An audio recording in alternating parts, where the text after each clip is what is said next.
Oh, it's so funny. All of it now. That's okay. You're all perfect. How about that? Hit recording. Okay, everybody, wait. To the online students, and do me a favor. Just hit the air conditioning. All right. So in your notes, today is the 11th. So, but put week. Not all of that. See? Okay. Sorry. Chatting already. So, I had a really exciting day yesterday. I was on TV. Yeah, what? Right. Do you want to see it? You don't have to. You don't have to. Do you want to see it? Yeah. You're lying to me, and I like that, okay? I won't make you watch the whole thing, but I want you to watch a little bit, because it actually pertains somewhat to our topic today. So switch to the screen, and this is Central Valley Talk. Let's actually... show from Women You Know. So... It's weird. Did you like the hair? Okay, the hair was actually, I just got it cut, so I had to figure out how to do my hair. But do you understand the issue we're talking about? You totally own it. Did I totally own it? Yeah? Thank you. It's really weird to watch yourself do this kind of stuff, but it's really fun too. I've done several of these interviews, and it's kind of fun, but it's also an important topic. So I want you to put this in your notes, because I want you to know that actually women in technology is a real issue. You all know by looking around, what percentage are we of the larger population? Women. At least 50%, right? Generally. Guess how many women are in the technology field, though? 2%. Oh, thank you. It's actually better than 2%. Right? So that's sad that you would think. About 20%. So it's a real... that's okay, but it's a real issue, right? But part of this too is the idea that we started talking about last week, which was the idea of software, right? And we talked about programming, we talked about, you guys got some experience, and here's what I would say to you as an encouragement. I actually had some of my online students do this, so I would say if you know a young woman that you think might benefit from being introduced to the idea, have her do that frozen hour of code to see if she's interested. Because oftentimes, and I tell this story about, I met a young woman one day walking on campus, and I asked her, did you ever think about going into technology? And she said to me, no. And I said, why? And she said, nobody ever told me that is a career option. So to me, what we're trying to do is just make it more visible, okay? So again, I encourage you all, if you know young women and boys, I'm not excluding you, okay, I'm just saying. And by the way, if any of you are interested in this event on Saturday, I have a couple of seats left, so FYI.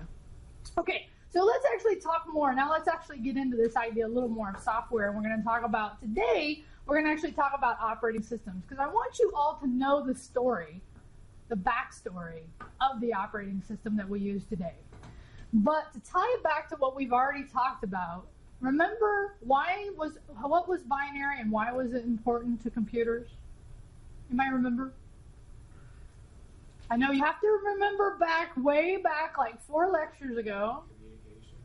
It's the way the computer operates. So this coding idea has to be at the binary level. So it's converted, right? So last week when I was talking about programmers write source code, ultimately that stuff has to get converted into the 0 and 1 idea, okay? I am on, right? I just wanted to make sure real quick. Okay, so, and we looked at code.org. So today, and this is really, make sure this is in your notes, I want to talk about the modern operating system, okay? So when we talk about the operating system, just to hone back a little bit here, remember that as the user, you are interacting mostly with the apps. And the apps are interacting with the operating system, and the operating system interacts with the hardware, okay? So when computers, and this is kind of also the story of my life in computers, because when I started in computers, we didn't interact with them the way you all do today, okay? So here's a couple of terms, a couple of acronyms. So CLI is command line interface. So, and it is kind of a joke that says it's greater than GUI, which is a graphical user interface. So I actually want to show you both just to give you an idea here. So today, when we want to interact with the computer, we have a mouse, and we can click on things, right? And we can make things happen, right? So I can make this happen, I can minimize here. Even though I'm on the Mac, it doesn't really matter. Okay, so this is called, this modern operating system is a type of operating system, and put this in your notes, that's called a graphical user interface, a GUI. Okay, graphical user interface, a GUI. I know, right? Terms. So I want you to see on the Mac, and this is true for Windows as well, there's actually what we call the command line. So it used to be when you wanted to interact with computers, you didn't click and things happened. You actually had to have commands. So like if I wanted to see the contents of a directory, I'd have to do something like a command to show me that. So I know it's hard for you all to imagine how radically different this is than what you have today. But can you imagine, or can you try to imagine, if you had, for everything you tried to do on the computer, you had to have a command. Like in this case, if I wanted to change the directory to, let's say, desktop, I actually had to have a command, and then if I wanted to see it, I had to say, give me the results, right? So, oh, did I, oh, there's nothing in there. There's nothing on the desktop. That's why. There's nothing in there. Like, what's it? Where is it at? Okay. So what's this called? What kind of interface is this? Command line. No, this is command. What I'm showing you here is command line interface. Okay? So you can just CLI. You can put that in your notes. So this is the way until somebody built the graphical user interface. This is the way we all interacted with computers. Okay? So who do you think built the modern graphical user interface? And I usually get two answers. Let's see if I get them here. Who do you think built it? Steve Jobs. Anybody agree, Steve Jobs? And who's the other one? Bill Gates, right? So this is Apple and Microsoft. You're wrong. And this is often the answer I get, and I want you to know this is not who built it. This is ultimately who made it well known, but guess who built it? This company that people know only because of what? IBM. No, not because of IBM. Xerox is most known for what? Copiers. Okay? Copiers, right? So imagine copying machines, right? So Xerox building copying machines back in the day, back in the 70s, actually started to realize that someday people are going to want to stop this interacting with paper, and they're going to want to interact with computers. So what they did is they hired, at the time, some of the most brilliant programmers, and they put them in a room, and they called this place Xerox Park, and they said, create something. And they did. They actually created the graphical user interface that is basically the start of what we know today, the ability to click on something and have it work. Now, if this is true, why doesn't anybody know that Xerox built this? Any guesses? Huh? Yeah, so that would be a logical guess, that it wasn't popular and nobody liked it. The truth was, this company, Xerox, even though they invested a huge amount of money, did not know how to capitalize on it. They were like, we don't really know. We know that you all are geniuses, and we know that you've created this, but we don't really think it's going to be what happens. So this is where, in the next part of the story, then this happened. Anybody know who these two guys are? Anybody know who these two guys are? One you've already mentioned. Yeah, so this is a young Steve Jobs, and this is a young Wozniak. Very nice. Steve Jobs and Steve Wozniak. So the two Steves. And what they did is they created, I don't know, this little thing called an Apple computer. Okay, check that out. That's actually one of the original Apples, believe it or not, right? So in this case, this was not, and its descendants, what came after it, was not a graphical user interface. When you wanted to interact with the very early computers that Apple built, and we're going to see the other side of the story, these were all interactive with the command line, okay? But it was genius what happened here. I mean, these two gentlemen basically out of their garage created one of the very first, many people consider the first personal computer, okay? But then this happened, the kitchen sink, okay? So I'm going to have several clips for you today that help bring this story home. And this is the first one, okay? So you're going to actually see a part of the documentary, it's only a few minutes, about what happened where Steve Jobs connected with Xerox. And let's have the screen, okay? Let me maximize. What was the kitchen sink idea here? Basically, they thought I was trash, so We are delivering today the iPad. the new Oh my God, right? the iPod. By the way, do you guys know this? Just a FYI, do you know that if you're using Chrome and there's audio playing, you can actually see it in the browser? Like that, I knew the tab that was having, because it had, but FYI, not related to anything we're talking about. But, okay, so who gave it away? Yeah, and I like this story because it shows, by the way, a woman programmer, which is awesome, right? And it shows the idea that Xerox did not know what to do. So they let Steve Jobs in the door, and what ultimately Steve Jobs created was the graphical user interface, but he got the code from Xerox. Xerox gave him a huge head start, ultimately creating this computer right here, okay? Actually, it was a couple iterations. There was what's called a Lisa, and then there was the Mac, okay? But this was really the first well-known, commonly popular GUI, graphical user interface, okay? And it's a huge step, huge step. So now, at about the same time, okay, so about the same time, so we've set up, here's Steve Jobs, here's Steve Wozniak, they've created the computer, they went into Xerox, they got the graphical user interface, but because before that it was command line interface. About the same time, this happened. Okay, oh, we'll go back, sorry. Popular Mechanics released an article that all engineering and computer science students at the time, because all these computer science students were really working on big computers in big rooms, not personal, released this article about the Altair. And this guy, and I'm guessing you may know him, created a company called Microsoft. You know who that is? This is the other part of the story. Who is this? This is a very young Bill Gates. The other guy with him is called Paul Allen. Paul Allen, also one of the richest guys in the world today, has actually done a lot of stuff since then. But these two guys created Microsoft. They dropped out of Harvard to create this company, okay? And what they did is they, and put it in your notes, they created what's called BASIC. BASIC is a programming language that ran on this computer. And they went down and convinced the guys who built this to use their programming language, okay? So, but then they started building other things as well. But still, compared to Apple, these guys were small potatoes at the time, okay? But we had one little problem. Okay, so let me set up what you're about to see. What you're about to see actually is a clip from a movie called Pirates of Silicon Valley. And if you find this stuff at all interesting, I'd recommend you watch it on YouTube. It's actually broken into 10-minute segments. You can watch the whole thing.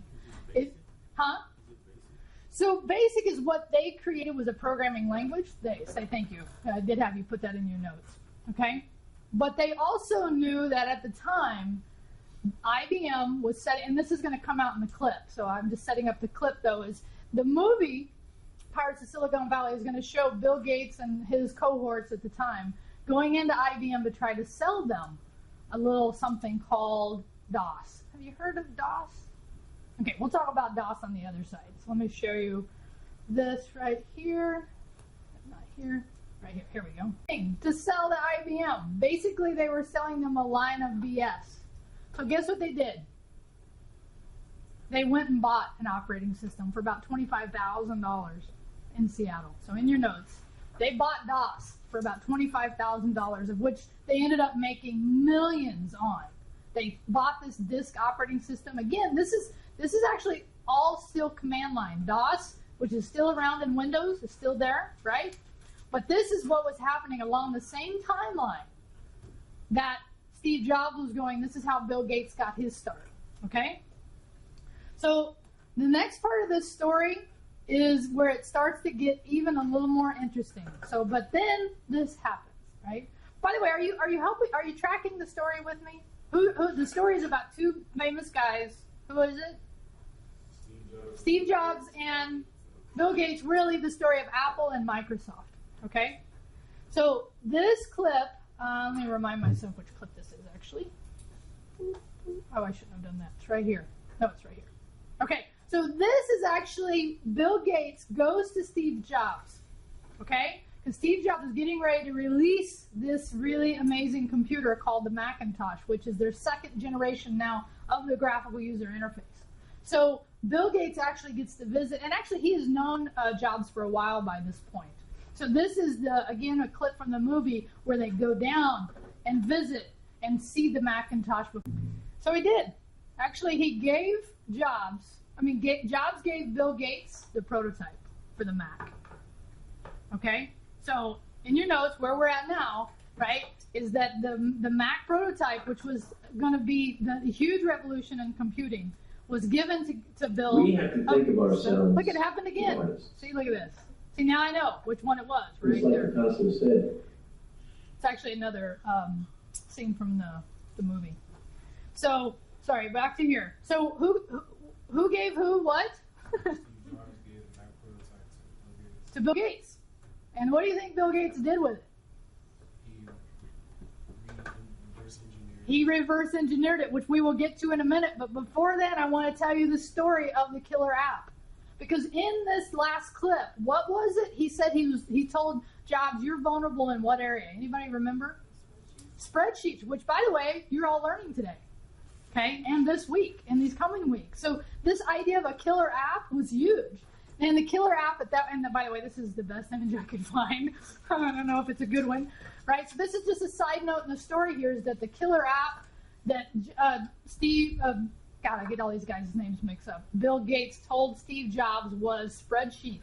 And he was vulnerable. Because spreadsheets were that thing that would make businesses and other individuals buy the computers. Because they wanted it. So that's a killer app, is an application that is so good, it makes you want to buy the hardware. And we see this on phones all the time now, right? We see this. I'm going to have hopefully an example if we get time at the end.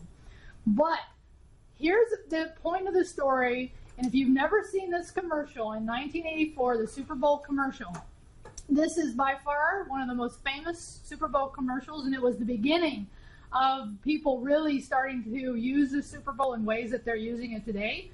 But in this commercial, matter of fact, let's watch it, and then we'll talk about really, in this case, where this idea.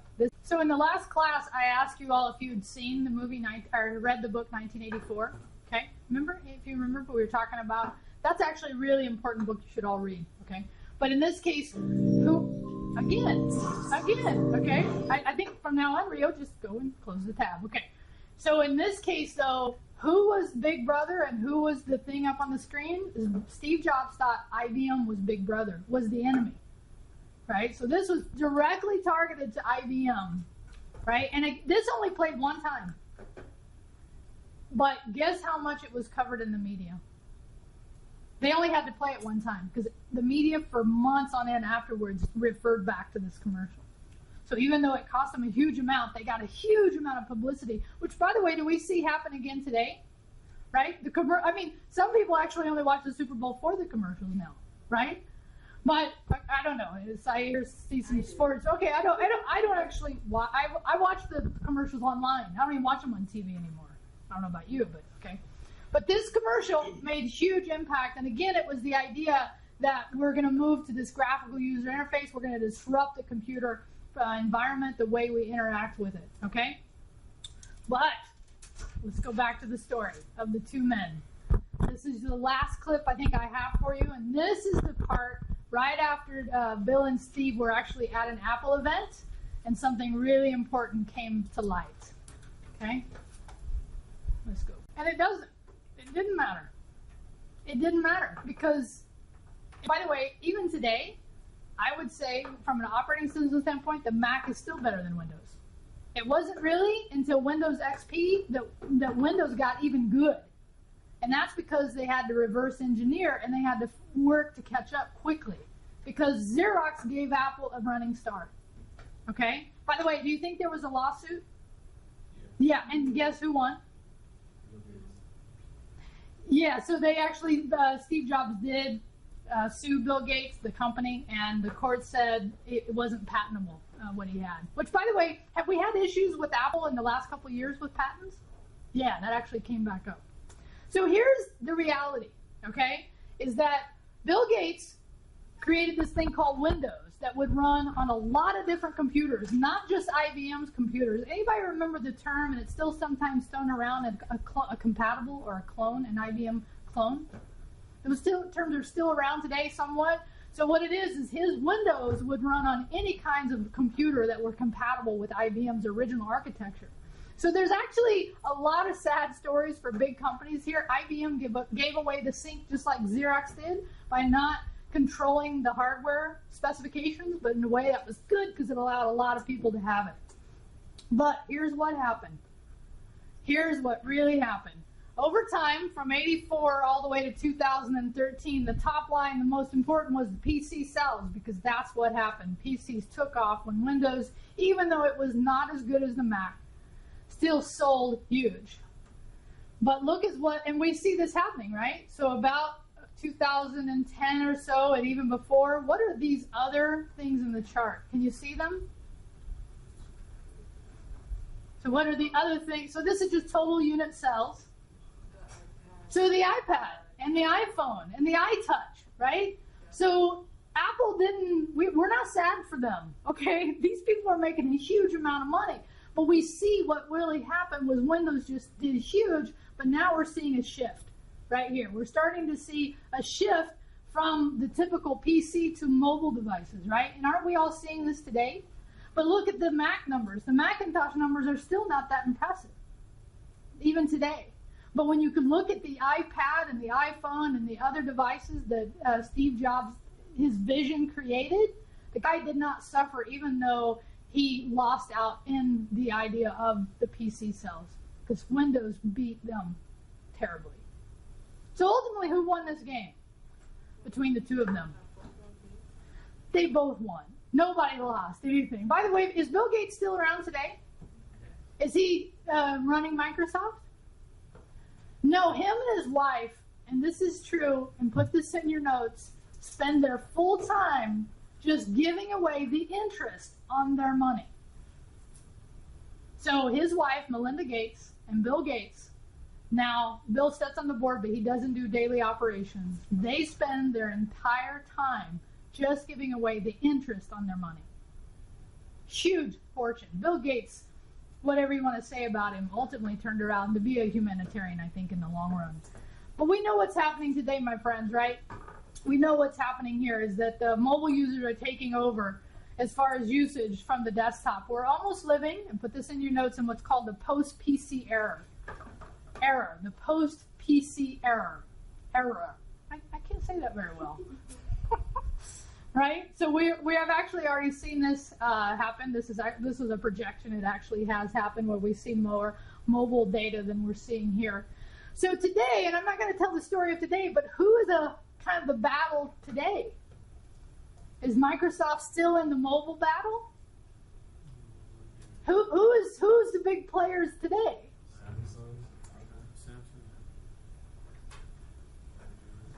Okay. So people say Samsung, but when you say Samsung, you're really saying Android, because Android runs on the Samsung hardware, okay? So when we look back 2009 to, fairly recent, who's the huge player is, in this case, Android and Apple, right? And look at Microsoft. Now, do we feel sorry for Microsoft? No, because they are actually, their mobile phone is starting to get a little traction, right? And Apple's doing really well with iOS, which, by the way, anybody know what happened yesterday with Apple, or the day before? They finally released the watch. Finally. Android users, we've had this for a while, just saying, okay? So it's interesting to see, and here's the parallel. Here's the one walk away I want you to get. Why did Windows, and I don't know if you heard me say this, why was Windows so popular? Because it ran on multiple hardwares. Why is Android so popular? Because it runs on multiple types of phones. Samsung, HTC, I could go on and on. But what kind of hardware does the iPhone run on? Only Apple hardware. So we see parallels in these stories, okay? All right, so next week, I'm not going to lecture. You're actually going to have an assignment related to the killer app that I introduced today, and the one that you've been working on called Excel, okay? Excel, huh? It's not evil. It's awesome, right? So I want to show you. Next week, I'm going to have the video that I've already created last semester. You're going to create By the way, that was the graphical user interface, the command line, okay? You're going to create this spreadsheet that calculates your grade from Blackboard so that you can figure out how it's being calculated. The big thing, and the killer app here is spreadsheets or Excel. The big thing you can do out of this assignment is ask, and this goes in your notes, the what if question. Like, here's the common question I start getting about this time is, Rio, what do I need to achieve this grade in your class? Okay? And like, as an example, this is just one, this is a student's output from last semester. The one thing you're going to see different, let me just say this. Notice that this has 59 lines. I've actually taken out several items. You guys have less items. So when you see the video and you see me creating this, know that, but what are you going to know? You have less items, okay? But what this allows you to do is this idea right here. So let's just say some of this makeup work. Let's span this out, right? So 75 is probably late work, right? I just put numbers in here. This is nobody's grade, so don't freak out. Right now, they're at 85.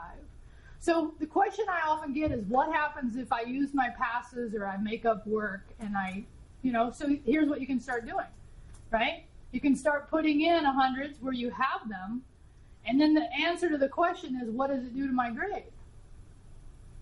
So that when you start asking and start thinking about how do I get the grade I want to get in this class, this spreadsheet is going to be the way you answer that question. Does that make sense? So FYI for everyone, so for you all it'll be week 10, so put it in your notes, week 10, the My Grade spreadsheet. For the online students it will be, let me go here, it will be the week 11. So what you're going to hand me, and this is probably the first time you have done this, right, is you're actually going to give me the spreadsheet. So here is the assignment. Again, this is what we're going to be doing in class next week as just part of our classwork time. And I'll go over it a little more with you all on Monday. But you could work on it before then if you wanted to. But this is the assignment. This is the video. And so when you're done, most of the time we've been using this, right? Submission. Now you'll be using browse my computer and find the file, the Excel file, and submit the Excel file. You got it? All right, so in your notes, what are you submitting in week 10 and for the online students, week 11? What are you submitting? Yeah, you're submitting an Excel file that is going to be the My Grade spreadsheet, and the video is going to walk you through that. All right, anybody willing to do a demo today with me? Willing to come up and do a demo? Anybody?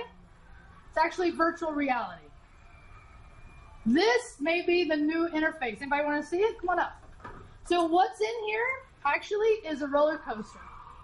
And he's going to put this on his eyes, and you can look around and actually see yourself in the roller coaster. So let's get up close on him because I want to see. I like the whoa part. I don't know if you heard that. So you can hear it, and so I know it's for the audience. This is like a dry, like not that exciting. But watching it, you're actually in the roller coaster. You're actually looking around. You can see that's what he's doing. That's why he's turning. You can actually see the environment. You actually feel like I got a little nauseous when I look down because you get really high and then you go really down deep, right? So what do you think?